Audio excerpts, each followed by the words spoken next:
नमस्कार मित्रांनो, मागील व्हिडिओमध्ये आपण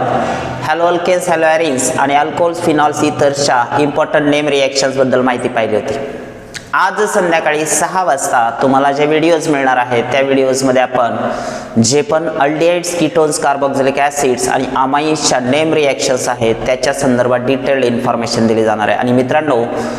येणारा जो बोर्डचा पेपर आहे आपला किंवा सीईटीचा पेपर आहे, खास करून येणाऱ्या 20 तारखेच्या बोर्डाच्या पेपरला कुठल्या रिएक्शन्स येऊ शकतात या नेम रिएक्शन्स पैकी त्याची इत्थंभूत माहिती या व्हिडिओजमध्ये दिलेली आहे। नक्कीच तुम्हाला हे व्हिडिओज आवडतील, तुम्ही सुद्धा आवर्जून पहा संध्याकाळी 6 वाजता। आणि त्याचबरोबर तुमच्या मित्रमैत्रिणींनाही आपल्या चॅनलला सबस्क्राईब करायला सांगा, कारण त्यांना सुद्धा केमिस्ट्रीच्या वेगवेगळ्या स्ट्रॅटेजीज बद्दल, स्ट्रक्चर बद्दल, बोर्डाच्या क्वेश्चनच्या पॅटर्न बद्दल माहिती मिळेल आणि 70 ऑफ 70 मार्क्स केमिस्ट्रीमध्ये कसे घेता येतील याची परिपूर्ण माहिती आपण या